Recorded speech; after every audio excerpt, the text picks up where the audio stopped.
हरे हरे हरे राम राम राम हरे हरे।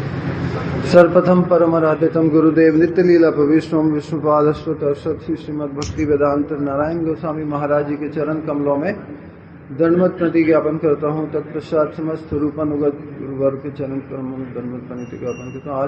आज जिनकी शुभ आविर्भाव तिथि इस्कॉन के संस्थापक श्री भक्ति सिद्धांत सरस्वती ठाकुर प्रभुपाद जी के अंतरंग परिकर नित्य लीला विष्णु विष्णुपाद अष्टोत्तर श्री श्रीमद भक्ति वेदांत स्वामी महाराज का शुभ आविर्भाव तिथि।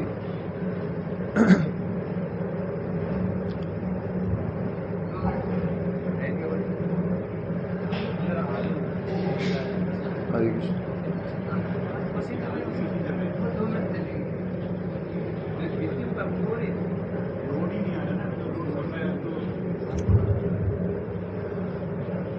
जैसा कि हमने अभी श्रवण किया, परमेश्वरी प्रभु जी बता रहे थे कि किस प्रकार उन्होंने जो कार्य किया भक्ति वेदांत स्वामी महाराज जी ने, ना भूतो ना भविष्यति। वास्तव में यह सच बात है, ना भूतो ना भविष्यति।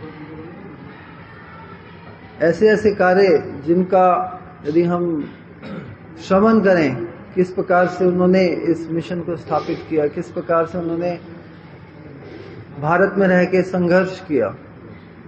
संघर्ष किसके लिए? एक बद्ध जीव संघर्ष करता है अपने इंद्रिय भोग के लिए, किंतु स्वामी महाराज जी ने संघर्ष किया किसके लिए? गुरुदेव की, अपने गुरु पादपद्म की मनोविश को पूर्ण करने के लिए।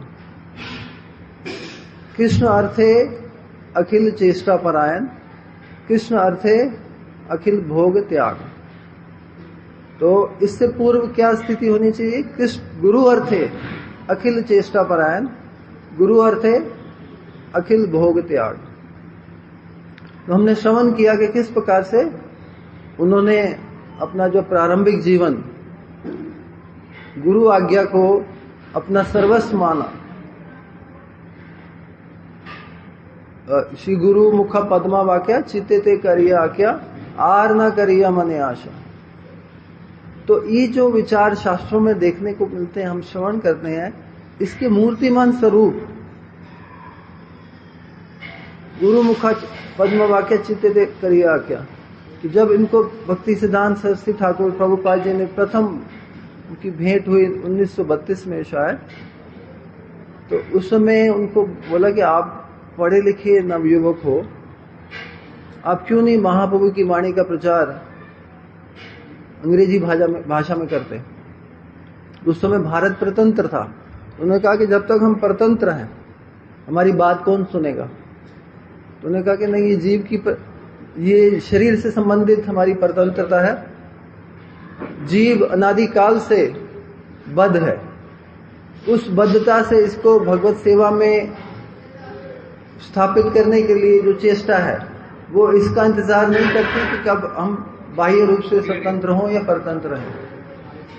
तब स्वामी महाराज जी के ये बात उनको समझ आई और उन्होंने गुरु आज्ञा को अपने हृदय में गांठ बांध के रख लिया, अर्थात अपने जीवन को एक गुरु मुखा पद्मा वाक्य चित्ते से करिया क्या, इसके अतिरिक्त उनकी कोई भी अन्य अभिलाषा नहीं रही। और उसके बाद उन्होंने प्रारंभिक जीवन में उनकी एक फार्मेसी हुआ करती थी, डे फार्मेसी करके बंगाल में, तो उसमें वो दवाइयां बनाते थे और बेचते थे।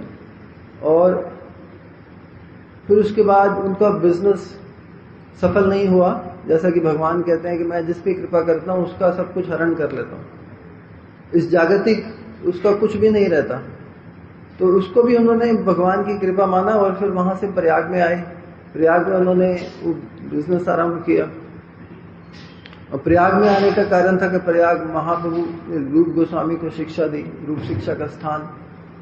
वहां पे रह के उन्होंने उन विषयों को अपने गुरुपाद पद्म की आज्ञा के अनुसार उनका अनुशीलन किया और उस चेष्टा में लगे रहे। और उसके बाद फिर ये सब भी उनका सफल नहीं हुआ तो वो वृंदावन आए अंततः। और वृंदावन में आकर राधा दामोदर मंदिर में रहने लगे। गुरुदेव से उनका केसरी गौड़िया मठ में भी आके रहे। तो और फिर उन्होंने यहाँ पर श्रीमद् भागवत, अंग्रेजी भाषा में श्रीमद् भागवतम के 3 स्कंदों की रचना की, 3 स्कंद लिखे। जैसे कि अभी हमने श्रवण किया, परमेश्वरी को बता रहे थे कि आज के समय में हम लोग जब ग्रंथ के लिए कुछ सेवा करते हैं तो हमारे पास टीम होती है, हमारे पास कंप्यूटर्स हैं और सब कुछ, ईमेल है, सब कुछ है। लेकिन उस समय ऐसा कुछ भी नहीं था। पेन से कागज पर लिखना पड़ता, या उनके पास एक टूटा फूटा टाइपराइटर था, उस टाइपराइटर पे टाइप करते थे। और आप देखो, टाइप इतना बड़ा भागवत टाइप करना, तो उस अवस्था में स्वाभाविक रूप से कुछ शारीरिक असुविधाएं होती, उंगलियों में दर्द है, कुछ स्वाभाविक है। लेकिन उन्होंने गुरु आज्ञा के बीच में शारीरिक बाधा को कुछ नहीं समझा। हम लोगों का थोड़ा सा कुछ इधर उधर हो तो सेवा को हम त्याग देते हैं। अब उन्होंने भागवत लिखी, उसके साथ बैक टू गॉड हेड, जो उनकी मासिक पत्रिका उन्होंने शुरू की थी, उसको भी लिखते थे। और खुद लिखना, खुद उसको टाइप करना, उसका जब उसको प्रेस में ले जाते थे उसका प्रूफ चेक करना, और वहां से फिर छपवाना, वहां से लेके आना, उसका वितरण भी खुद करते थे। वृंदावन में एक साइकिल होती थी उनके पास। तो चैतन्य महाप्रभु के पीएन जैसे बोला गया, हम लोग कौन है, ईट पत्थर के कारीगर नहीं, चैतन्य महाप्रभु के पीएन, ये प्रभुपाद सरस्वती ठाकुर। तो इस प्रकार से उनके जीवन में प्रारंभिक समय में दिखता है कि किस प्रकार से महाप्रभु की वाणी को, गुरु वाणी को उन्होंने अन्य लोगों तक पहुंचाने की चेष्टा की। वृंदावन में रह के वो back to godhead magazine को जब आती थी, उस समय उसकी सेवा होती थी 25 पैसे, तो खुद उसी को छपवाने की खुद ही व्यवस्था करते थे। अब यहां देखा गया, जब स्वामी महाराज जी ने पूरे विश्व में प्रचार किया और सफलता से, तब उनके गुरु भाई, बड़े बड़े प्रभुपाद जी के आश्रित जन थे, इतने महान लोग, उन्होंने ये स्पष्ट बोला कि एक साधारण जीव के लिए कार्य संभव नहीं है। एक साधारण जीव ये कार्य नहीं कर सकता जो उन्होंने किया है। इतना दया का भाव हृदय में, इतना सहनशीलता, इतना धैर्य, ये कोई ढोंगी व्यक्ति नहीं कर सकता। आप उनके मिशन की कैसे वो मिशन उन्होंने स्थापित किया, तो ये वास्तव में उन्होंने कहा कि इनमें नित्यानंद की शक्ति का आवेश हुआ है। नित्यानंद प्रभु का कैसे धैर्य था, मार खे प्रेम दे। जगाई ने उनको मारा, जगाई ने मारा था, तो मधाई ने रक्षा की महाप्रभु कि भाई इनको मत मारो। किंतु जब महाप्रभु को पता लगा महाप्रभु उसको मारने के लिए चक्र, तो नित्यानंद प्रभु ने उनको बोला कि नहीं प्रभु, आप इस अवतार में इस कार्य के लिए नहीं आए। तो ऐसा नित्यानंद शक्ति का आवेश उनमें था, और अगर ऐसा नहीं होता तो ये कार्य संभव पर नहीं था। क्यों? क्योंकि अभी हमने बलदेव प्रभु का तत्व श्रवण किया। बलदेव प्रभु क्या है? सेवक भगवान, भगवान की सेवा की शिक्षा देने वाले। भजे नित्यानंदन भजन तरु कंदम निर्वधि। भजन तरु की कंद अर्थात मूल है, भजन का जो तना है, भजन का जो वृक्ष उसकी मूल है। तो यदि मूल ही हिल जाएगी तो ऊपर में क्या स्ट्रक्चर खड़ा रहेगा। तो ये जितनी भी बाधाएं हैं, जिस प्रकार की बाधाएं स्वामी महाराज जी के जीवन में देखी गई, पहले तो व्यक्ति उसके लिए चेष्टा ही नहीं करेगा, सोचेगा नहीं, चेष्टा तो बाद की बात है कि 70 साल की आयु में विदेश में जाके प्रचार की चेष्टा की जाए। सोचेगा नहीं कि जो मैं 70 साल का हूं, वृंदावन में रह के रिटायर्ड लाइफ, तो सोचना भी संभव है। फिर उसके बाद उसके लिए चेष्टा परायण होना। अब ये तो उनकी एक इनिशियल स्ट्रगल थी शुरू में कि किस प्रकार से वो बाधाएं, वो पैसा उनके पास था नहीं, और गुरु आज्ञा इतनी महान कि महाप्रभु की वाणी को, जो महाप्रभु कह गए पृथ्वी त्याचे यद नगर आदि ग्राम सर्वत्र प्रचार हो गए ना, तो ये गुरु आज्ञा को हृदय में धारण किए हुए थे, और गुरु की आज्ञा के लिए अखिल चेष्टा परायण। तो ये नित्यानंद शक्ति का आवेश नहीं होने से संभव, जीव के लिए संभव नहीं है। क्योंकि जैसे भगवान नित्यानंद प्रभु या बलदेव प्रभु क्या है, भगवान के सब कार्य करते हैं। उनका आसन, व्यसन, शैया, पादुका, धाम, तो उसमें किसी प्रकार की बाधा कुछ नहीं कर सकती। तो ये क्योंकि इतनी बाधाएं आने पर भी उन्होंने छोड़ा नहीं। तो ये वास्तव में नित्यानंद शक्ति का, जो कि उनके ही गुरु भाई ये बोल रहे हैं, भक्ति रक्षक श्रीधर महाराज जी ने बात बोली कि नित्यानंद शक्ति का आवेश है, आवेश अवतार, अन्यथा ऐसा कार्य संभव नहीं। इस प्रकार का जो नित्यानंद प्रभु ने सहनशीलता और धैर्य दिखाया, ये उनके चरित्र में देखने को मिलता है। तो जब विदेश जाने का हुआ, ये कार्गो जहाज, जो मालवाहक जहाज होता है, मतलब जो जिसमें लोग जाते हैं वो वाला जहाज नहीं, मालवाहक जहाज जिसमें सुविधाएं नहीं होती, कार्गो शिप, उसमें गए। तो जो एक सिंधिया कंपनी की मालकिन थी सुमति देसाई, अब ये उनके पास अपना निवेदन लेके पहुंचे कि मुझे अमेरिका में जाना है। पहले तो उनके घर में कुछ कथा बोली भागवत की, फिर उसके बाद उन्होंने बोला मुझे अमेरिका जाना है। तो उन्होंने कहा स्वामी जी इस अवस्था में आप ऐसा चेष्टा क्यों कर रहे हैं? क्योंकि उनको तो अंदर से पता नहीं उनके हृदय में क्या एक ज्वाला है गुरु आज्ञा को पूर्ण करने का। तो उन्होंने कहा कि मेरे गुरु जी की आज्ञा है, मुझे उसके लिए चेष्टा करनी है। क्योंकि स्वामी जी आप इस अवस्था में हैं, हमारे जो जहाज है वो कैसे कैसे मौसम के बीच में जाते हैं, कभी वहां तूफान होता है, कभी वहां लहरें इतनी ऊंची होती हैं, आपका स्वास्थ्य ऐसा नहीं, अगर आपको कुछ हो जाता है, अगर रास्ते में कुछ, तो तुम पाप की भागीदारी में बनूंगी आपको टिकट देके। मैं टिकट तो दे दूं आपको, क्योंकि हमारे का उसमें एक छोटा कमरा होता है। उन्होंने कहा आप ऐसा ही करो, अगर मैं सफल होता हूं तो आपको उसका पुण्य मिलेगा, उसकी भक्ति स्वीकृति मिलेगी, तो आप एक पॉजिटिव वे में। तो फिर उन्होंने उनकी बात मान ली, भगवान ने प्रेरणा दी, उन्होंने उनको जाने के लिए एक टिकट दी, उसमें वो यात्रा किया। और उस यात्रा में जो स्वामी महाराज जी लिखते हैं कि वो कलकत्ता से उन्होंने यात्रा की, और यात्रा करने से पूर्व वो उस समय संन्यास हो चुका था उनका हमारे परम गुरु जी से, तो वो वहां कलकत्ता से उनका बोर्ड हुआ शिप। उससे पहले वे गए थे नवदीप धाम में विभिन्न स्थानों पे प्रणाम करने, प्रार्थना करने। तो अद्वैताचार्य भवन, अद्वैताचार्य जी का जो भवन है, वहां पे जाके उन्होंने 2 घंटे 3 घंटे बैठ के इतना क्रंदन किया। क्या वो बात आती है कि दया करो सीतापति अद्वैता गोसाई तब कृपा बल पाए चैतन्य ने। तो उन्होंने वो प्रार्थना की मुझ में बल नहीं है, अद्वैताचार्य प्रभु आप महाप्रभु इनको जगत में लेके आए हैं, और ये कार्य जो उसके लिए मेरे गुरुदेव ने मुझे भेजा है, मेरे में बल में नहीं है, आप कृपा कीजिए। तो वहां का पुजारी स्मरण करता है कि किस प्रकार से वो उस एक समय बैठ के क्रंदन कर रहे थे वहां पे। तो वो तो पुजारी ने जब कई सालों के बाद बैक टू गॉडेड मैगजीन में उनकी फोटो देखी, तब वो पहचान पाया कि ये वही व्यक्ति हैं जो उस समय क्रंदन कर रहे थे। और उन्होंने आके भक्तों को बताया।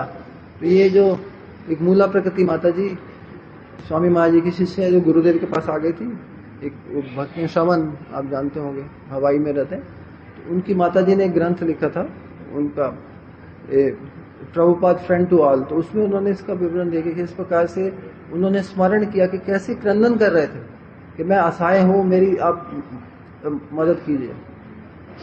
अब जैसे कैसे उनका यात्रा आरंभ हुई, उसी यात्रा में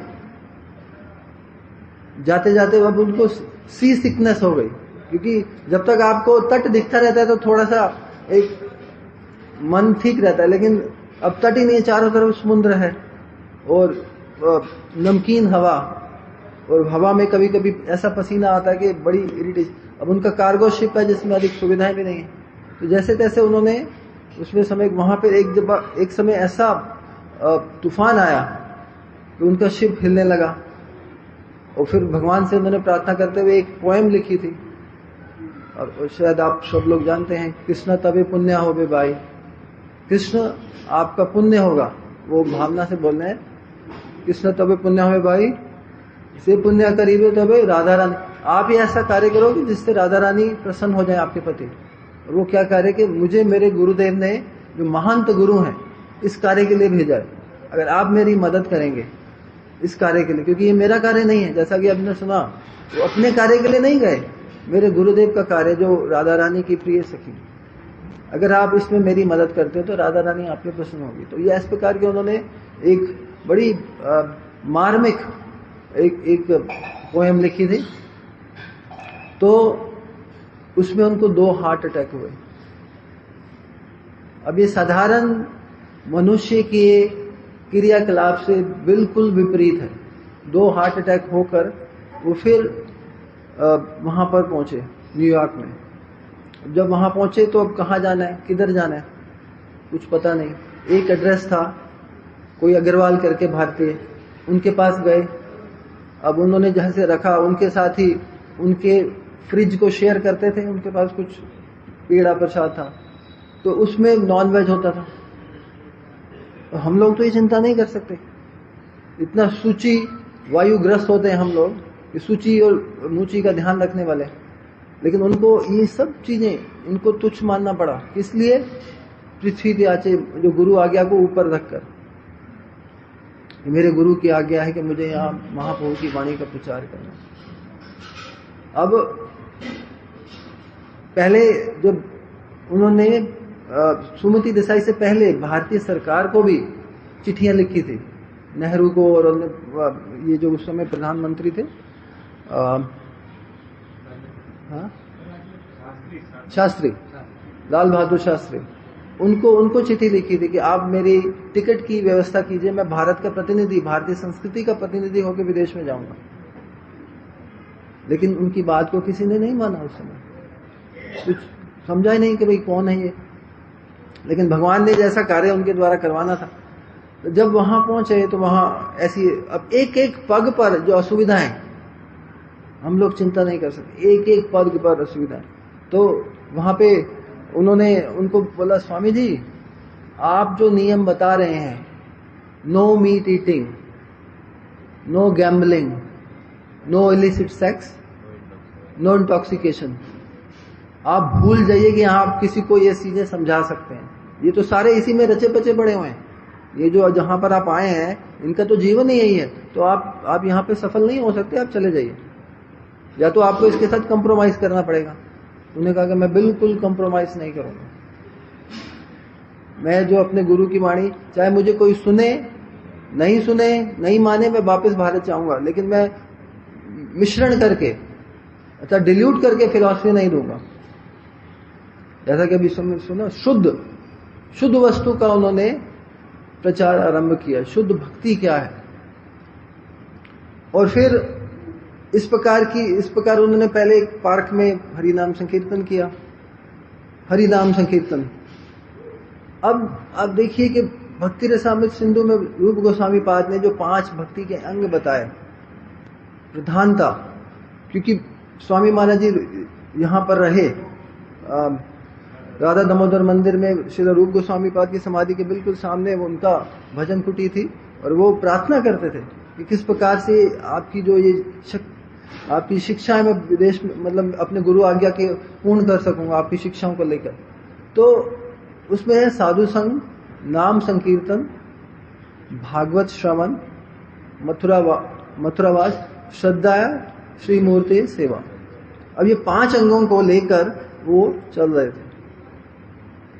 तो साधु संग अर्थात वो अपने आप एक जीते जागते साधु, साथ में उनके संपूर्ण गुरु परंपरा की जो आचार विचार उनके साथ है। नाम संकीर्तन, तब उन्होंने नाम संकीर्तन आरंभ किया वहां पे, कुछ और नहीं, क्योंकि ये 5 मुख्य अंग हैं जिससे जीव कृष्ण प्रेम को प्राप्त। नाम संकीर्तन, भागवत श्रवण। अब आप देखिए कि भारत में गीता प्रेस की ओर से भागवत का प्रचार था, पूरे भारतवर्ष में, मुख्यतः हिंदी क्षेत्र में बहुत प्रचार था, किंतु इंग्लिश में भागवत को गौड़िया वैष्णवाचार्यों की टीकाओं के साथ उसको प्रस्तुत करना एक सब सर्वप्रथम कार्य श्रील स्वामी महाराज जी ने। आप चिंता करें इसके लिए कितना प्रयत्न, कितना मेहनत लगी होगी। 3 वॉल्यूम उसको लेके गए थे भागवत को, और भागवत को क्या बोला गया, आराध्यो भगवान ब्रजेश तद्धामम वृंदावन रम्या काचित उपासना ब्रज वधु वर्गेन या कल्पिता श्रीमद् भागवतम पुराण अमलम प्रेम पुमार्थम। यदि प्रेम का प्रचार करना है तो उसके लिए ये प्रमाण स्वरूप है। श्री चैतन्य महाप्रभु मतम इदम तत्र आदरो ना परा, तत्र आदरो ना परा, अर्थात यही हमारा परम आदर का विषय है। ना परा का मतलब ये नहीं कि हम दूसरे का आदर नहीं करते, हम लोगों को ये एक वो हो जाता है कि भाई तत्र आदरो ना परा का इसका अर्थ ले लेंगे, हम दूसरे का आदर नहीं करते, ऐसा नहीं है। तत्र आदरो ना नादत अस्माकम, हम लोग पर हमारे लिए यही परम आदर का वस्तु है। हमारे जो वैष्णव लोग जो श्लोक रचते हैं उसमें किसी को हीन रख के कोई बात नहीं बोलते, तो ये हमारे लिए परम आदर की वस्तु है। अन्य वस्तुएं हैं लेकिन इसमें आदर परा, हमारा इसमें परम आदर है महाप्रभु के मत में। अब इसी को लेके उन्होंने श्रीमद् भागवत को अंग्रेजी भाषा में, जिससे कि विश्व के समस्त लोग इस भारतीय संस्कृति को, वैदिक ज्ञान का जो परिपक्व फल है उसको समझ पाए रूप गोस्वामी की शिक्षाओं के अनुसार। अब मथुरावास और श्रीमूर्ति सेवा को उन्होंने प्रधानता नहीं दी। अभी क्या था, नाम संकीर्तन और भागवत श्रवण। भागवत के अंतर्गत हम उपलक्षण में गीता भी लेंगे, जैसा कि श्रवण उन्होंने भगवत गीता के ऊपर भगवत गीता की रचना की सरल सहज रूप में, भागवतम की रचना की पूरे 12 स्कंद, चैतन्य चरितामृत 3 महीने में, चैतन्य चरितामृत, फिर उसके बाद रूप गोस्वामी का उपदेशामृत और भक्ति रसामृत सिंधु का सार नेक्टर ऑफ डिवोशन। इसके अतिरिक्त तो उनके छोटे छोटे ग्रंथ थे, लेकिन गौड़ीय वैष्णव संप्रदाय के इन ग्रंथों को अंग्रेजी भाषा में विदेश में प्रचार करने के लिए आज सर्वाधिक, जो Bhagavad Gita as it is है, सर्वाधिक बिकने वाली ग्रंथ है भगवत गीता की पूरे विश्व। इतनी भाषाओं में, 100 से अधिक भाषाओं में इसका अनुवाद हो चुका है। श्रीमद् भागवतम विदेश में घर घर में, जो इस्कॉन से संबंधित है, कहां तक भक्तों ने उसका प्रचार किया और घर घर में पहुंचाया। चैतन्य चरितामृत, उपदेशामृत, तो ये कोई साधारण कार्य नहीं है, साधारण कार्य नहीं है कि रूप गोस्वामी की, हमारे गुरुवर की शिक्षाओं को, चैतन्य चरितामृत जो हमारे महाप्रभु का, हमारे रूपानु का विचार है उसमें पूरा, उसको विदेशी भाषा में अनुवाद करके विदेशी लोगों के लिए, विश्व के लोगों के लिए पटल पर रखना। अब जब भागवत का अनुवाद करते थे, कभी कभी वो भारत में आते थे और मुख्य रूप का उनका प्रधान विषय था कि नाम संकीर्तन और ग्रंथ, इस पे उन्होंने सर्वाधिक जोर दिया। तो धीरे धीरे जब उनके सेंटर्स बनने लगे तो देखिए किस प्रकार की उनकी जीवन में बाधाएं आई। वृंदावन का उनका केंद्र बन रहा था। अब उस समय आप चिंता करें, हम लोग जब यहाँ आते थे तो पूरा जंगल होता था। ये भक्ति वेदांत वो गेट है, उसके सामने एक हनुमान जी की मूर्ति, उसके आगे पूरा जंगल था, जंगल। और इधर भी वो, इधर में एक फोगला आश्रम था, उसके बाद बीच में कुछ एक स्थान हो गया, उसके बाद पूरा यमुना जी तक जंगल था, मतलब फॉरेस्ट एरिया, कोई भी नहीं होता था। तो वहां पे डाकू, मतलब ये जो बदमाश लोगों का तो वहीं पे कार्य होता था। तो स्वामी महाराज जी ने जब वृंदावन इस्कॉन में रहते और रात को अनुवाद क्या करते थे, रात को 10 से 12 उनका विश्राम समय था, सिर्फ 2 घंटे, और 12 से 4 अनुवाद किया करते थे। तो जब रात को अनुवाद कर रहे हैं, वृंदावन मंदिर जब बन रहा था, उस समय पूरा बना नहीं था, उनका क्वार्टर बना हुआ था, अनुवाद कर रहे हैं, तो थोड़े समय के लिए वो बाहर आए थोड़ा टहलने के लिए। तो उन्होंने देखा कि ये चौकीदार सो रहा है। 1-2 गेट थे, दोनों तरफ चौकीदार सो रहे थे। उन्होंने कहा कि क्या इतना सारा बिल्डिंग, और वो बड़े एक एक पैसे के लिए इतने सचेत रहते थे, एक एक पैसा भगवान का बचाने की। उन्होंने कहा कि यहाँ तो कोई भी आके चोरी कर ले, रात को कोई नहीं होता, सारे भक्त जितने भी हैं विश्राम करते हैं, और मैं अचानक आ गया, मैंने देखा कि, तो उन्होंने सुबह चौकीदारों को बुलाया। उन्होंने पूछा भी आप रात को सो रहे थे, तो क्या करें, हमको नींद आ जाती है, स्वाभाविक है नींद आ जाती। उन्होंने कहा ठीक है, अब आप रात को जितने बजेंगे उतनी बार आपको घंटा बजाना पड़ेगा। यदि 1 बजा तो 1 घंटा, 2 बजे तो 2 बार घंटा, 3 बजे तो। ये सिस्टम तब से आरंभ हुआ वृंदावन में। स्वामी महाराज जी ने, आप सोचे अभी भी कई बार रात को 12 बजते हैं तो किसी मंदिर में 12 घंटे सुनाई देते हैं, पुराने समय में ऐसा होता था। तो इस स्वामी महाराज जी ने आरंभ किया, वृंदावन 12 बजेंगे तो 12 घंटे, 1 बजेगा तो एक तो ये जागते रहेंगे और भक्तों को भी पता लगेगा भाई कितना बजा है। अब इस प्रकार उन्होंने ग्रंथों की रचना की। अब विदेश में जब उनका प्रचार चल रहा था तो अभी तक उन्होंने कोई विग्रह स्थापित नहीं किया था। आज देखिए जो इस्कॉन का जो विग्रह सेवा का स्टैंडर्ड है बहुत हाई है। इतना सुंदर श्रृंगार, इतना सुंदर सेवा, जो एक्सटर्नल जैसे हम बोलते हैं कि भाव वाली एक अलग बात है, लेकिन बाह्य रूप में बहुत सुंदर भाव से सारे मंदिरों में सेवा होती है। 5 बार भोग लगना और आरती सुंदर सुंदर सुंदर और एक क्लीनलीनेस जैसे।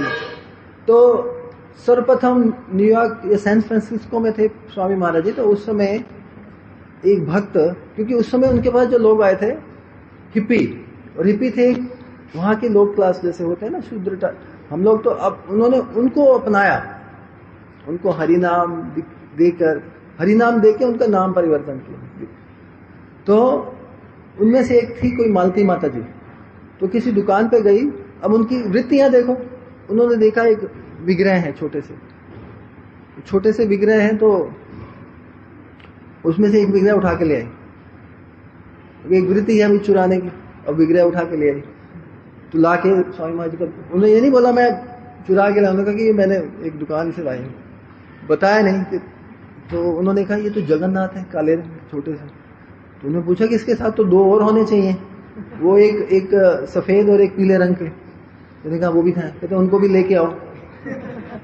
तो वो कहे भाई अब मैं दुकान में जाऊं तो कैसे होगा, तो वहां जाऊंगी और वहां पे बताना पड़ेगा। तो खैर जैसे तैसे अब ये लोग एक्सपर्ट थे, तो वो भी 2 निकाल के ले आई। अब ला के स्वामी महाराज जी को दिया। तो स्वामी महाराज जी ने जब देखा तो उन लोगों को अपना एक बड़ा अपनत्व लगा। तो उन्होंने को बोला कि ये Lord of universe Jagannath ji हैं।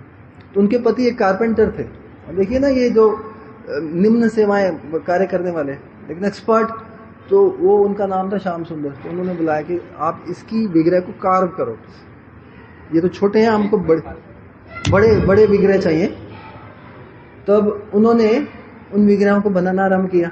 लकड़ी के कारपेंटर एक्सपर्ट थे। और जैसे 21 दिन का समय दिया था, तो उस समय तो राजा तो जा नहीं सकते थे। अब स्वामी महाराज जी जब उनको 2-4 दिन हो गए, तो जाके देखते हैं कि वो क्या हो रहा है। तो जाके देखिए तो एक आश्चर्य बात, वो बलदेव प्रभु हाथ तो ऐसे हैं, तो उनके हाथ पे एश ट्रे पड़ी हुई है, तो सिगरेट की ट्रे होती है।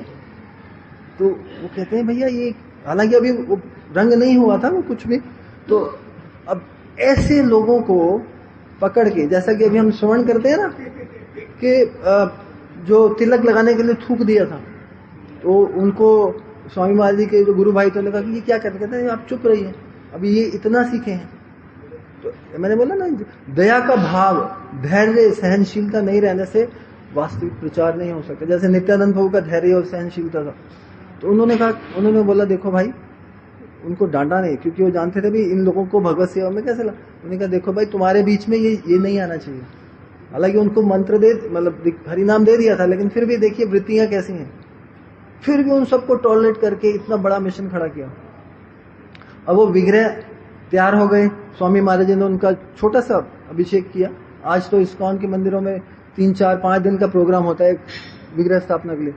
तो उस समय जो हिप्पी थे आसपास के, वो आते थे केवल प्रसाद के लोभ से, बढ़िया प्रसाद मिलता है, मीठा भी।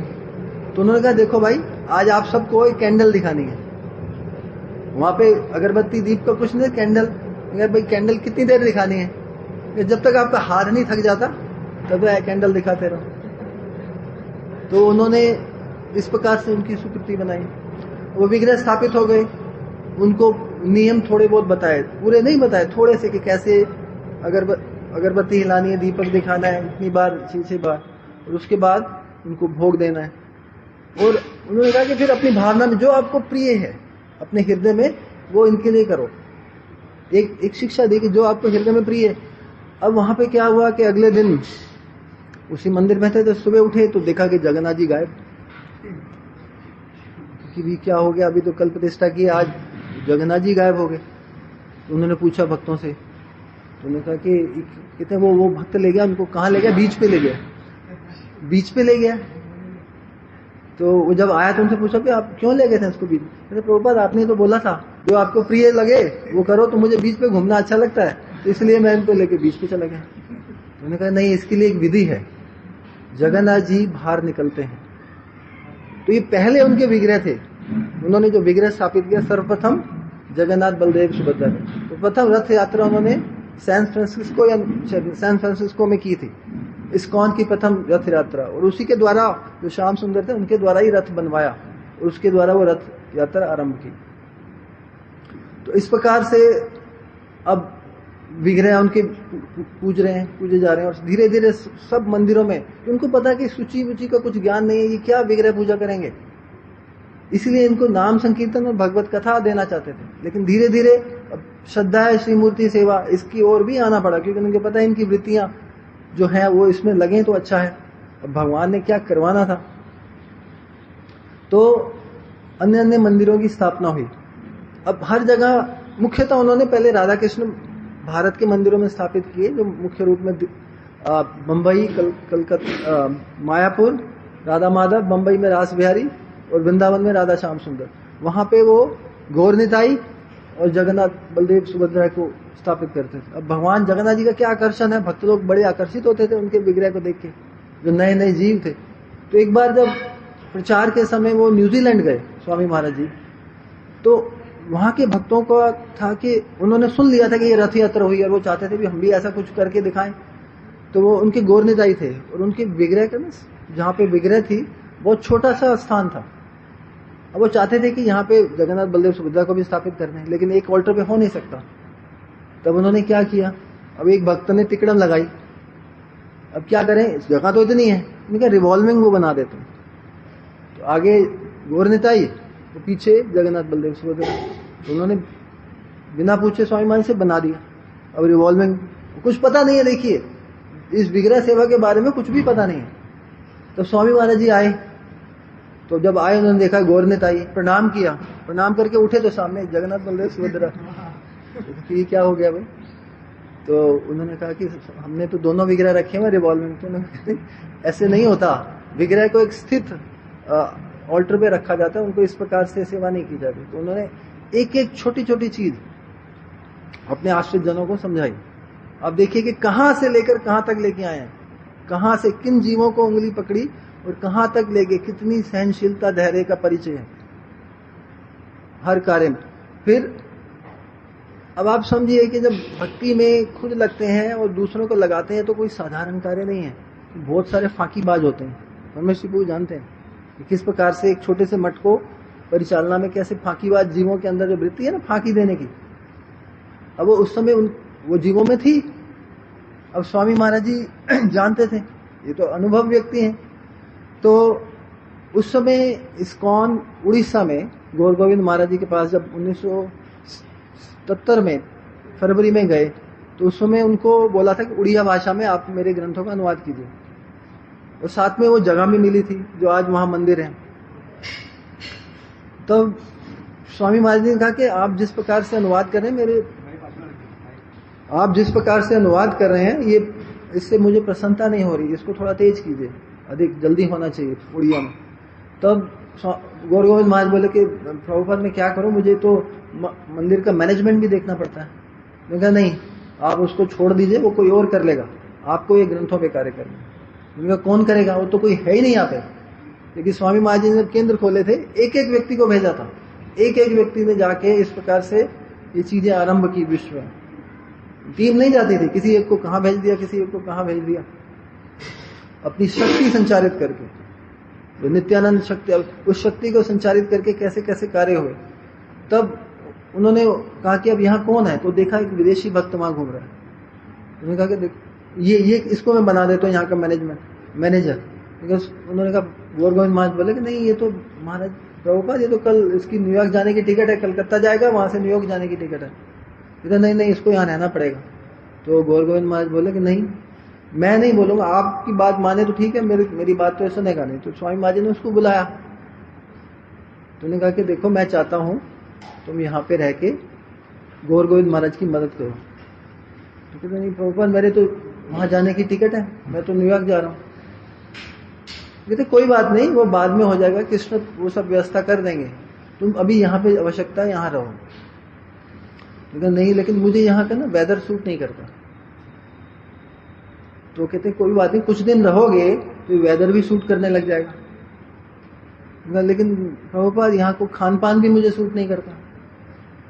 तो प्रभुपाद जी कहते देखो मैं तुम्हें कुछ लिख के दे रहा हूँ, ये खाना है, क्योंकि वो डॉक्टर थे, ये खाना, इतना खाना, ये सब मैं लिख के दूंगा, उसके अनुसार चलोगे तुम्हारा स्वास्थ्य भी ठीक रहेगा। वो बोले क्या करें भाई, देखो गुरु सेवा में लगा रहे हैं, लगाना चाहते हैं, वो कह रहे कि कैसे मैं बचूं सेवा से।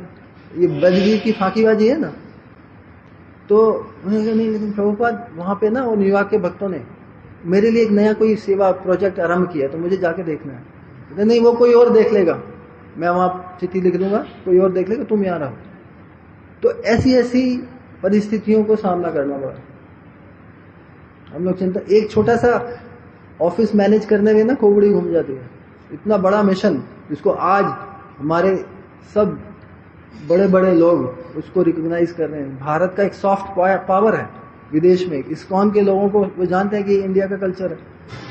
तो इस प्रकार से उन्होंने इन चीजों को सहन किया और उसको डील किया। अब आपके पास लोग आ रहे हैं कैसी वृत्तियों के।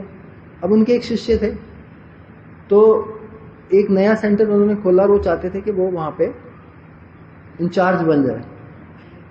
वो शिष्य अंदर उसने सुन लिया कि प्रभुपाद मुझे यहाँ पे इंचार्ज बनाना चाहते हैं।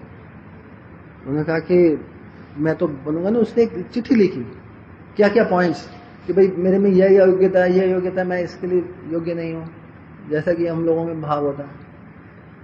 तो वो लेके गए। अब वो डाल डाल में पात पात, तो स्वामी महाराज जी कम थोड़ी ना थे। तो उन्होंने ये बोल रखा था, ये समझा था कि ये मुझे उस मंदिर का प्रेसिडेंट बना के भेजेंगे। तो उन्होंने कहा देखो भाई ग्रीवा, मैं चाहता हूँ तुम सन्यास ले लो। सन्यास? नहीं प्रभुपाद, मेरी तो अभी 2-3 साल का बच्चा, अभी मेरी शादी हुई, मैं कैसे सन्यास लेता हूँ? अब उनका क्या होगा? नहीं, वो कृष्ण देख लेंगे, तुम सन्यास ले लो। तो उन्होंने कहा कि नहीं, मैं सन्यास नहीं ले सकता। तो प्रभुपाद जी बड़ा अड़े, नहीं तुम सन्यास ले लो।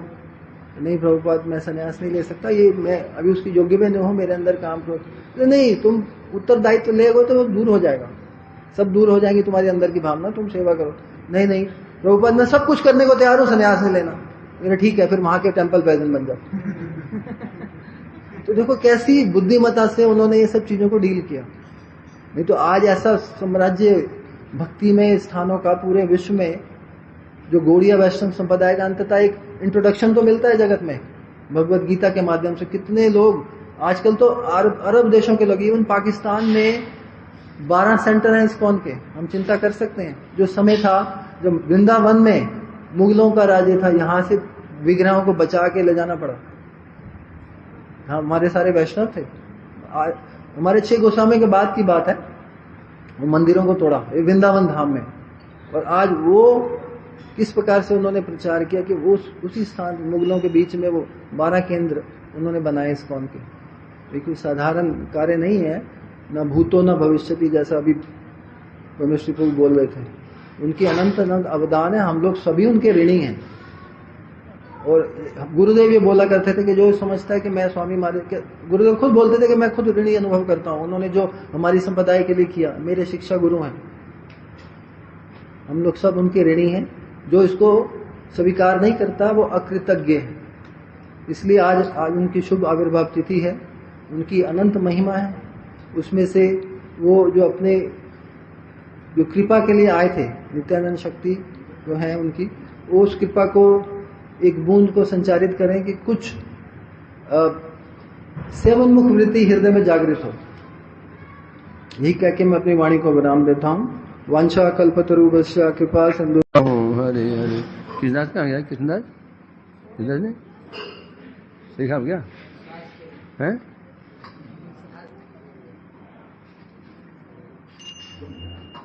तो आज है नंद उत्सव। कल कृष्ण का जन्म हुआ रात्रि में, और प्रातःकाल नंद महाराज को पता चला कि उनका पुत्र उत्पन्न हुआ। नंद तो आत्मज उत्पन्ने जात हलादो महामना आहूय वेदज्ञान विप्राण स्नाता सुचिर अलंकिता। क्योंकि नंद महाराज ब्रज के राजा हैं, राजा के लिए जरूरी हो जाता है कोई एक वंशधर हो जो राजपाट आगे चलाए, कि राजा का दायित्व रहता है।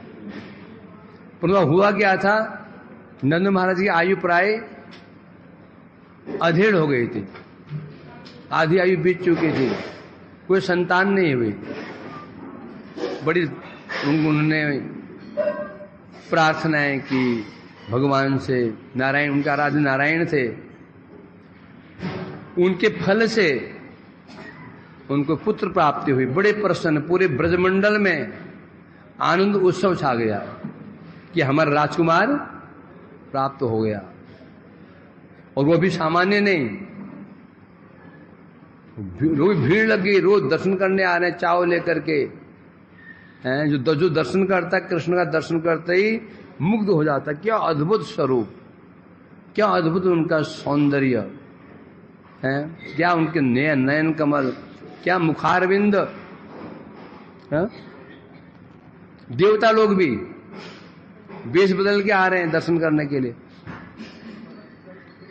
तो उस पर नंद महाराज ने पूरे ब्रजमंडल में उत्सव बनाया, नंद उत्सव। आहूय वेदज्ञान विप्राण, ब्राह्मण को बुलाया गया, निमंत्रण दिया गया। वेद ज्ञान, बड़े बड़े वेद पाठी ब्राह्मणों को, वेद के ब्राह्मणों को बुलाया गया। मंत्रोच्चारण हुए, कहीं यज्ञ हो रहा है, कहीं मंत्रोच्चारण हो रहे हैं। सुचिर अलंकिता, वो ब्राह्मण को अलंकित किया जा रहा है, उनको दान दिया जा रहा है।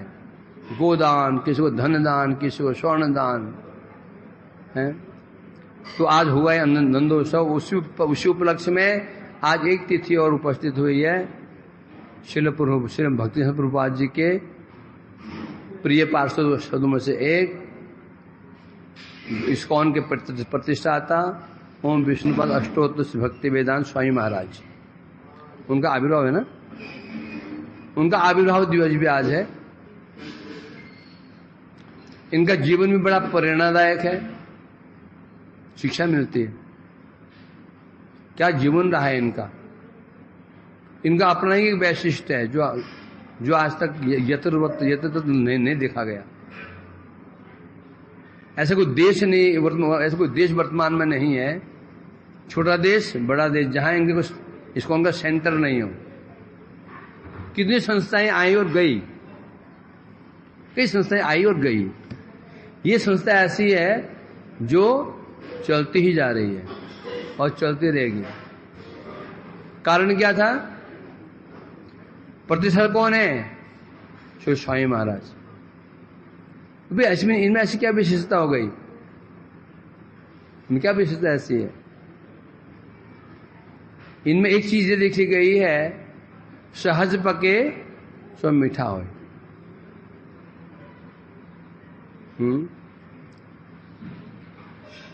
बचपन से ही प्रभुपाद संपर्क, बचपन से छोटे बच्चे जब थे तब से कृष्ण भक्ति में उनकी अनुरक्ति थी। घर का माहौल अच्छा था, वैष्णव माहौल था। छोटे बच्चे थे, घर में ही वो रथ यात्रा आती थी तो थोड़ा रथ बना करके घर में घुमाते थे अपने मित्रों की सगाओं के साथ में। तब से उनकी रतिमती थी बचपन से। फिर पढ़ाई लिखाई की उन्होंने, फिर प्रभुपाद जी संपर्क में आ गए युवावस्था में ही। तब से भजन में लगे। प्रभुपाद जी से 1936 में शायद अप्रकट 1936 में ना है 1937 एक जरूरी। और स्वामी महाराज विदेश कब गए? कितनी बड़ी शिक्षा है। बचपन से परम वैष्णव, परम ज्ञानी, कितनी बड़ी शिक्षा इससे हमें मिलती है, जिन्होंने पूरे विश्व में तहलका मचा दिया हो। उन्होंने 36 साल प्रतीक्षा की, 36 साल उन्होंने भजन किया। 36 साल, 37 से लेकर के 66 तक है। घर में रहते हुए ही व्यापार भी किया, दुकान भी की, शायद मेडिकल स्टोर, परंतु सफल नहीं हुए। भगवान की विशेषता रहती है, जब भगवान कृपा करेंगे ना संसार चलेगा नहीं उसका। यस्याम अनुगृह्णामि हरिष्ये तत् धनम सनई, भगवान की प्रतिज्ञा है, जिस पर मैं कृपा करूंगा उसमें चैन से रहने नहीं दूंगा संसार में। क्यों? यदि हम संसार के लायक रहे ना, संसार छोड़ेगा नहीं हमको। तो यदि भी महापुरुष है शिक्षा प्रदान की, तो जो व्यापार करते वही फेल हो जाता। मेडिकल स्टोर खोला वो फेल, चला ही नहीं, कोई नहीं चला है। फिर साथ प्रचार भी करते थे। हमारे शिशाई प्रभु कहते थे कि जो स्वामी महाराज प्रचार में जाते तो मैं भी जाता था कीर्तने के रूप में। झांसी में जाते थे। झांसी में एक बार कुछ प्रोग्राम था, एक घर में था 2 लोग, बस 2 लोग आए, तीसरा लोग ही नहीं आया। 3 लोग नहीं आए, 2-3 लोग बस। 2-3 में एक टुनटुन कीर्तन किया, आ गए। बहुत चेष्टा की,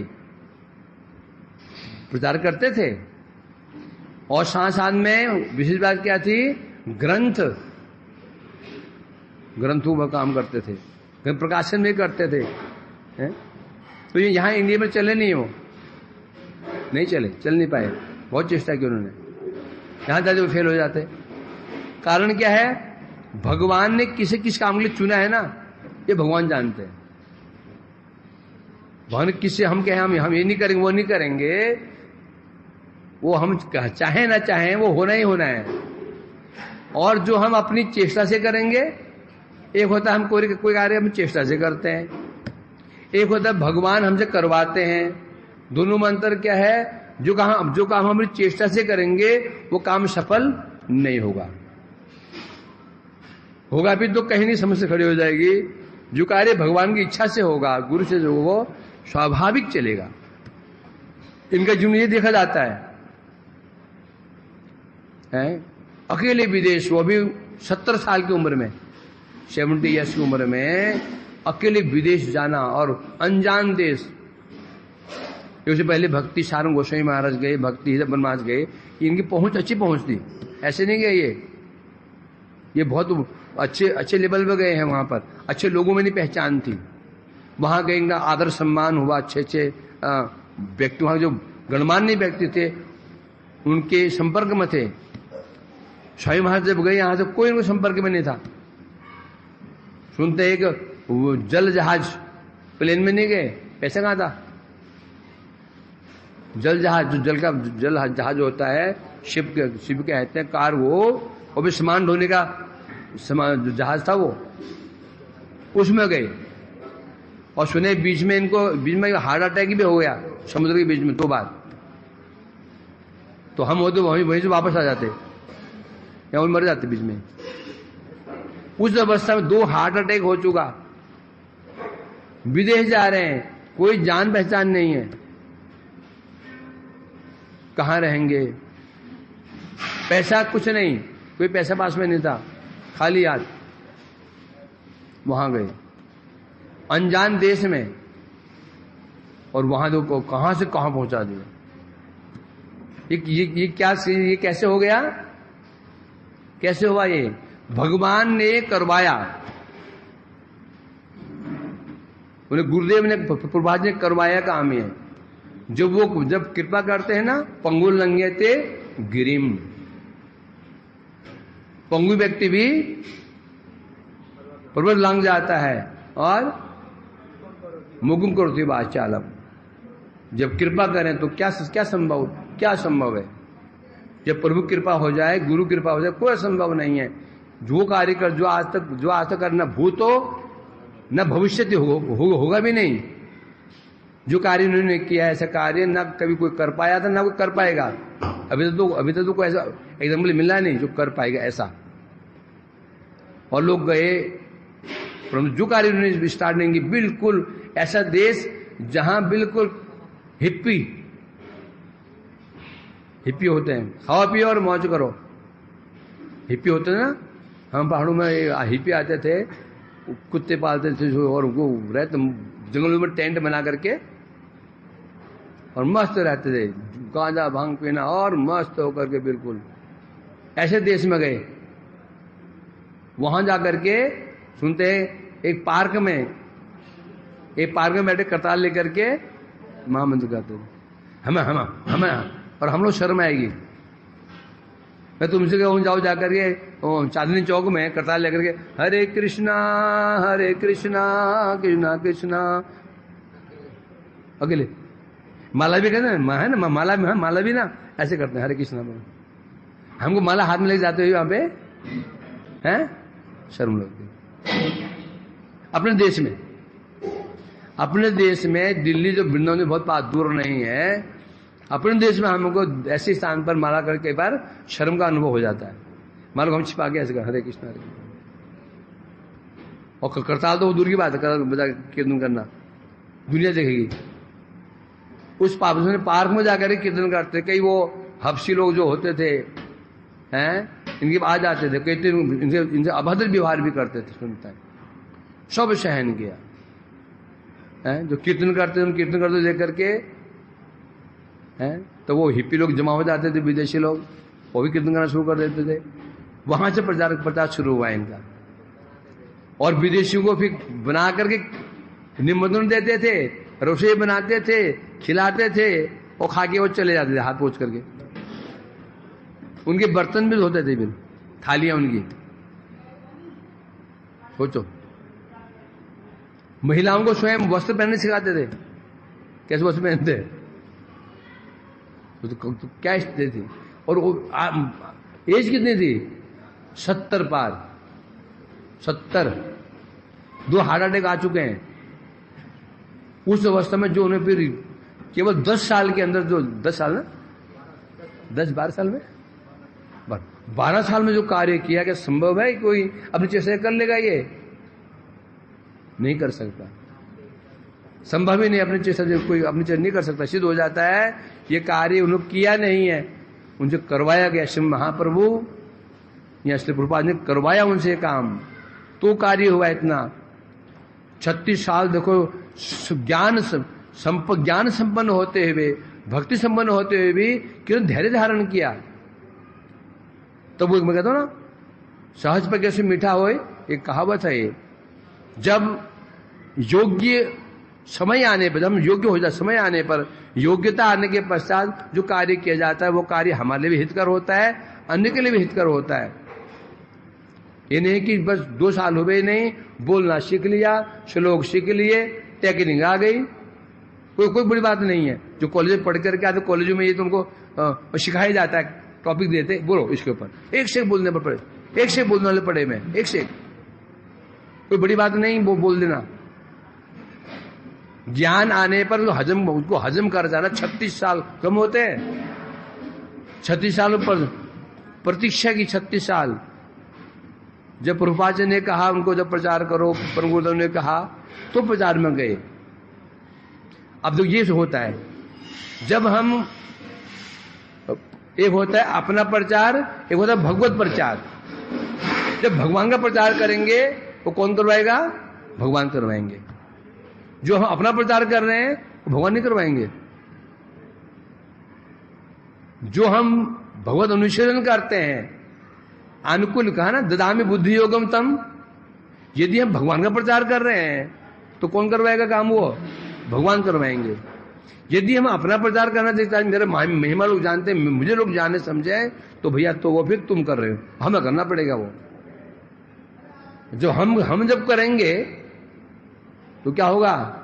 उसका परिणाम क्या है? कनक, कामिनी और प्रतिष्ठा अवश्यंभावी है, अवश्यंभावी है। बस प्रचार तो हो जाएगा, लोग तो आगे बढ़ जाएंगे। वो देखा जाता है, हैं? मेरे 2 बच्चे आए थे, इस्कॉन के बच्चे आए थे जो है ना, कुसुम सरोवर पर जो आश्रम वहां पे, तो बोले पहुंची क्या करूं। हाँ, बड़े बड़े जो प्रचारक थे, पता नहीं क्या होता है इन लोगों को, सब चौपट। कारण वही होता है। मैंने कहा तो वहां यहां में ये चल रहा है। क्यों? अपरिपक्व अवस्था में परिपक्व होने कार्य करते हैं। मैं हमारा एक सिस्टम चालू हो गया, चाहे जड़ जगत हो चाहे चीज जगत हो, इचड़े पागा सिस्टम। इचड़े पागा में होता है अपरिपक्व अवस्था में परिपक्वता आ जाना। ये डेंजरस है। जैसे आम कच्चा है, वो जो कार्बाइड में पकाते हैं उसको, तो आम पीला दिखता है, परंतु वो हानिकारक भी होता है और टेस्टी भी नहीं होता है। इसे कहते हैं अपरिपक्व अवस्था में परिपक्वत्व आ जाना, ये खतरनाक है ना। इसलिए देखो आचरण हमें लेना पड़ेगा। हम स्वयं हमारे गुरुदेव महाराज जी हैं, कितना कठोर भजन किया, कितना कठोर, हमने देखा कितना 50 साल तक भजन किया। वो भी तब अंत में, वो भी जब शायद 75 साल के बाद बाबू तब प्रचार शुरू हुआ। पहले कहां प्रचार था? मथुरा में जो नगर कीर्तन होता था, हाउस प्रोग्राम होते थे, कभी कभी दिल्ली एक दो घर थे, बस हो गया। 1996 से फिर प्रचार शुरू हुआ, और जो हुआ फिर देखो कहां कहां लोग जुड़ने शुरू हो गए अपने आप। हम नहीं करेंगे और हमसे करवाएंगे। हम चेष्टा से करने जाते हैं, हाँ, अपना भी अकल्याण कर बैठते हैं, 10 का कल्याण अकल्याण और कर बैठते हैं। इसलिए समय जगत क्या है? समय सापेक्ष, हर कार्य समय से होता है। कठोर भजन साधन होना चाहिए। तो जिन्होंने भजन साधन किया उसका परिणाम हुआ जो पूरे विश्व में आज, और देखो प्रचार भी करते थे और ग्रंथ प्रकाशन, आश्चर्य है कि नहीं है? फिर चैतन्य चरितामृत का अनुवाद, भागवत का अनुवाद, सोचो हमें ग्रंथ का कितना समय लग जाता है। टीम होती है हमारे पास में, भगवत गीता, और अनुवाद इतना सरल, इतना सरल कि कोई व्यक्ति बस बिल्कुल लगता है जैसे कोई सामान्य बाजार भाव चल रही है, इतना सरल कर दिया।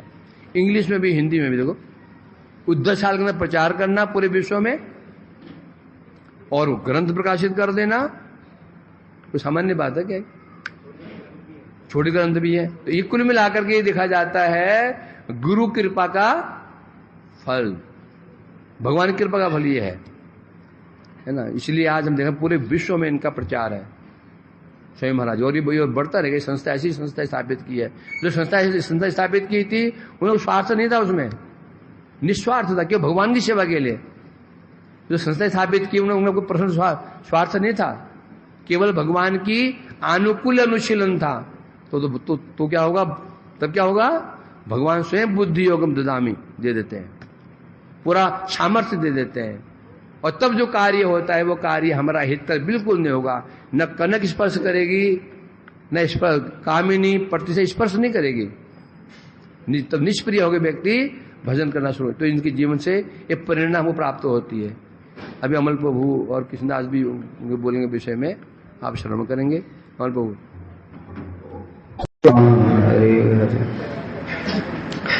सर्वप्रथम मैं अपने गुरु पादुपद्म नित्य लीला प्रविष्ट ओम विष्णुपाद अष्टोत्तर श्रीमद भक्ति वेदांत नारायण गोसाई महाराज जी के चरण कमलों में अनंत कोटि दंडवत प्रणाम करते हुए उनकी अहेतु की कृपा की प्रार्थना करता हूँ। तत्पश्चात नित्य लीला प्रविष्ट ओम विष्णुपाद अष्टोत्तर श्रीमद भक्ति वेदांत स्वामी महाराज जी के चरण कमलों में अनंत कोटि दंडवत प्रणाम करते हुए उनकी अहेतु की कृपा की प्रार्थना करता हूँ। पूज्यपाद परमेश्वरी गुरु, पूज्यपाद अमन गुरु, वैसे समस्त ब्रह्मचारी हूँ, समस्त वैष्णवी को यथा योग्य प्रणाम करता हूँ। हम लोगों का परम सौभाग्य है श्री नंद उत्सव के उपलक्ष्य में, और विशेष रूप से श्रील भक्ति वेदांत स्वामी महाराज जी के आविर्भाव तिथि के उपलक्ष्य में हम लोग हरिकथा श्रवण कर रहे हैं। श्रील स्वामी महाराज जी की महिमा हम लोग सुन रहे थे, किस प्रकार से उन्होंने प्रचार किया, कितने विषम परिस्थितियों में बहुत सारी बातें प्रभु जी ने बताई, अमल प्रभु जी ने भी बताई। उसमें जो हमारे जैसे साधकों के लिए समझने वाली चीज है, वो सबसे महत्वपूर्ण बात है कि व्यास पूजा क्या होती है। उनके जीवन चरित्र से हमको ये शिक्षा मिलती है। उनकी आज व्यास पूजा है, आविर्भाव तिथि को व्यास पूजा कहते हैं गुरु जी की, क्योंकि जो कार्य व्यास जी ने किया उसी को श्री गुरुदेव ने भी आगे बढ़ाया, इसलिए जो गुरु जी की पूजा है उसी को व्यास पूजा कहते हैं। अब देखो व्यास पूजा किसे कहते हैं। श्री स्वामी महाराज जी ने अपने गुरु जी की व्यास पूजा कैसे की? 1933 में उनकी दीक्षा हुई, उससे पहले वो गांधी जी के असहयोग आंदोलन में थे। पहली बात तो अनिच्छुक थे प्रभुपाद जी के पास आने में ही, लेकिन उनके कुछ सहपाठी लोग उनको जबरदस्ती ले आए थे कि अरे नहीं नहीं बड़े अच्छे साधु। पहले तो उन्होंने अविश्वास ही कर दिया, जैसा कि सब समय ही चलता है। कली के प्रभाव से साधुओं के प्रति धीरे धीरे श्रद्धा कम होती जा रही है। तो उनको भी पहली बार उनके जो साथी थे उन्होंने कहा कि चलो यहाँ पर एक साधु रहते हैं। कहते हैं मुझे साधु की जरूरत नहीं। लेकिन तब उन्होंने बताया कि नहीं नहीं, ही इज वेरी स्पेशल। तो फिर वो गए श्री साईं महाराज जी, और सुनते हैं कि पहली बार में ही जब प्रभुपाद जी ने उनको देखा और उनसे मिले, बातचीत की, तो पहली बार में उनको बोल दिया कि तुम इंग्लिश में प्रचार करना विदेश में। आश्चर्य में पड़ गए। पहली मीटिंग कोई, मतलब कैसे ऐसा सोच भी सकता है। तो इस प्रकार से पहली बार में उनकी श्रद्धा भी हो गई। और देखो वो लगभग ऐसा सुनते हैं कि प्रभुपाद जी से बहुत कम बार में 4-5 बार ही उनका मिलन हुआ है। लेकिन प्रभुपाद जी ने जो उनको आदेश प्रदान किया, देखो व्यास पूजा क्या है ये समझने वाले। प्रभुपाद जी ने उनको आदेश प्रदान किया तुम विदेश में प्रचार करना इंग्लिश भाषा में, उसको उन्होंने हृदय में धारण कर लिया। ये संग भी यही है जो हम लोग कहते हैं ना, लव मात्र साधु संगे सर्व सिद्धि है। हम लोग रोज बैठते हैं, सुबह शाम कथा सुनते हैं, किंतु संग बहुत कम होता है, क्योंकि जो बोली जाती बातें उनको हृदय में धारण नहीं करते भी। ये करना ही है, ये संकल्प नहीं है। तो संकल्प नहीं तो संग किस बात का होगा। अजामिल ने भी इसी प्रकार से एक क्षण का ही संग किया था, लेकिन जो विष्णु दूतों ने जो भागवत धर्म की शिक्षा दी उसके हृदय में बैठ गया, और उसी से ही उसने सब कुछ छोड़ करके भगवान का भजन करने गया, सिद्धि प्राप्त कर ली। श्री साईं महाराज जी का भी एक बात को हृदय में धारण कर लिया, करना ही है। लेकिन करने में कितना समय लग गया, ये अधिवास जो हम लोग कहते हैं ना, एक दिन पहले अधिवास होता है। ये अधिवास एक दिन पहले नहीं होता है। अधिवास की परिभाषा क्या है? जिस क्षण हमने गुरु पूजा के लिए तैयारी प्रारंभ कर दी, उसी क्षण से अधिवास प्रारंभ हो गया। ये अधिवास होता है हम लोग का। अब एक दिन, साल भर तो हम कुछ करते नहीं है, तो इसलिए कम से कम एक दिन पहले ही वे फूल ले आओ, माला ले आओ, ये ले आओ, वो ले आओ, भंडारे के लिए सामान ले आओ। इसलिए ऐसा ट्रेंड जैसा हो गया है। लेकिन वास्तव में अधिवास का मुख्य प्रयोजन ये है, जिस क्षण हमने गुरु सेवा के लिए संकल्प करके उसके लिए तैयारियां प्रारंभ कर दी, वो अधिवास। अभी देखो उनको 30 साल लगा अधिवास। 30 साल तक वो प्रभुपाद जी की सेवा करने के लिए तैयारियां ही करते रहे। और ऐसा नहीं, उस समय भी उनकी बहुत अद्भुत महिमा है। उस समय भी वो प्रभुपाद जी के टाइम में भी आर्टिकल देते थे। तो प्रभुपाद जी की जो पत्रिका जाती थी उसमें श्री साईं महाराज जी का आर्टिकल आता था। और इसी कारण से परम गुरुदेव के साथ में उनका पहले से ही घनिष्ठ संबंध हो गया, बड़ा घनिष्ठ संबंध था। हमारे गुरुजी जब मठ में आए तो गुरुजी स्वयं ही बताते हैं कि मैंने देखा कि एक गृहस्थ व्यक्ति और परम गुरुदेव के साथ, मतलब हमारे परम गुरुदेव गुरुजी के गुरु परम गुरुदेव के साथ में बैठा हुआ है एक गृहस्थ। मतलब परम गुरुदेव का हम लोग देखते ही हैं, पाषंड गजई सिंह, आचार्य सिंह, उनके टाइटल ही देखो ऐसे। उनसे डरते थे सब, बताओ, बड़े बड़े सन्यासी लोग भी डरते थे। उनका ऐसा व्यक्तित्व था। तो गुरुजी के मन में आया ये कौन है। मेरे मन में ये जिज्ञासा हुई, इसलिए क्योंकि परम गुरुदेव ने उनको अपने पास में ही बिठा रखा। तो कथा खत्म होने के बाद में फिर हमारे गुरुजी ने परम गुरुदेव से जाकर के पूछा, तो परम गुरुदेव ने फिर उनकी खुद बड़ी महिमा बताई कि देखो ये यद्यपि गृहस्थ हैं लेकिन सारे तत्व सिद्धांत में निपुण, इनके प्रभुपाद जी के अत्यंत प्रिय भी हैं, इसलिए तुम इनका संग करो। तब गुरुजी खुद बोलते हैं, कहते हैं तब उसके बाद से मैं फिर उनसे जब जो सभा खत्म हुई, साईं महाराज जी से मिला, जाकर के उनसे बातचीत हुई और उसके बाद में कुछ प्रश्न भी पूछे गुरुजी ने। और उस तभी से गुरुजी का श्री स्वामी महाराज जी के साथ में बड़ा घनिष्ठ संबंध। और इस प्रकार से हरि कथा चर्चा इत्यादि चलती रहती थी। जब वो मथुरा में आ गए तब भी गुरुजी को ही पता चला कि वहां पर यमुना जी के किनारे रह रहे हैं। तो गुरुजी तो पूरा जा करके उनको साथ में लेकर ही आ गए, सारा सामान ही लेकर के आ गए। कहते कि यहाँ पर हमारा मठ है, आप बाहर क्यों रहेंगे। इस प्रकार से वहां आ गए। और उसके बाद फिर गुरुजी ने ही परम गुरुदेव को निवेदन किया था उनके सन्यास के लिए। हम बता रहे कि कैसा हमारे गुरुजी के साथ में घनिष्ठ संबंध था उनका। गुरुजी ने उनको निवेदन किया परम गुरुदेव को, कहते हैं कि मेरी बात तो सुनेंगे नहीं, वो तो मुझसे तो सीधे उनके शिक्षा गुरु हैं, उनकी बात कैसे सुनेंगे। लेकिन परम गुरुदेव तो सबसे ही सीनियर थे। वो तो 1919 में मठ में आए थे, जब प्रभुपाद जी के समय 2-4 लोग ही मठ में हुआ करते थे। तब से परम गुरुदेव तो सब जितने भी प्रभुपाद जी के अधिकतर आश्रित गण हैं उन सब में परम गुरुदेव बहुत सीनियर थे। और श्रील स्वामी महाराज जी भी परम गुरुदेव का बहुत सम्मान किया करते थे। गौड़ी वेदांत समिति जब स्थापित हुई थी तो उसमें उनका सिग्नेचर है। तो इस प्रकार से परम गुरुदेव से गुरु जी ने निवेदन किया कि आप इनको बोलिए सन्यास ले लें, अभी प्रचार करेंगे कैसे, अभी तो कुछ घर गृहस्थी का भी कुछ बचा नहीं है। तब परम गुरुदेव ने फिर उनको सन्यास के लिए प्रेरित किया था। और फिर उसके बाद में मथुरा मठ में ही उनका सन्यास हुआ। 3 लोगों का एक साथ में सन्यास हुआ था।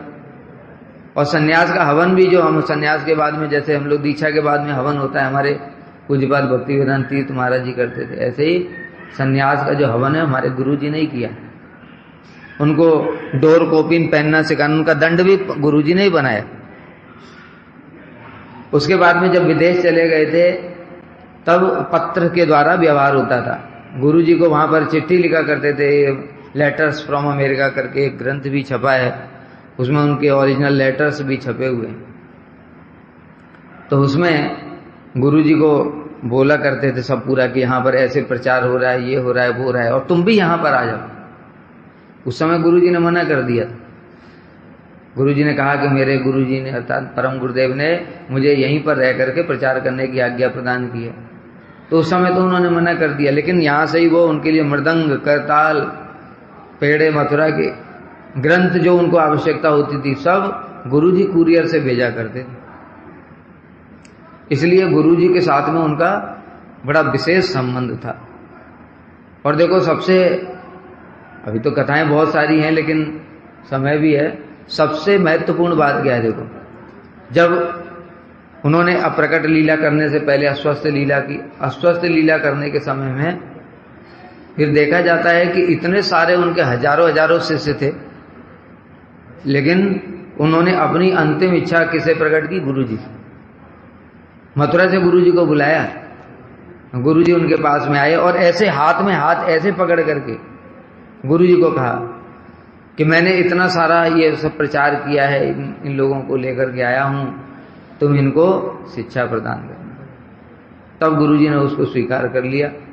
और मेरा जो समाधि का जो रिचुअल्स है, समाधि प्रदान करने के लिए जो विधि विधान है, क्योंकि उनके शिष्य अधिकतर तो विदेशी थे, उनको ये सब पता भी नहीं होगा, इसलिए ये सब कार्य आप ही करना। तो देखो जो अंतिम सेवा भी जो शुरू से जो मथुरा मठ में ले जाना, मतलब उनका जो प्रचार करने का जो शुरुआत हुई सन्यास से, वहां से लेकर के और अंतिम लीला तक उनके साथ में देखो गुरु जी का कैसा घनिष्ठ संबंध। इसलिए गुरु जी ये बात भी कहते थे कि हमारे मठ में उनका फोटो होना चाहिए, क्योंकि वो हमारे शिक्षा गुरु हैं।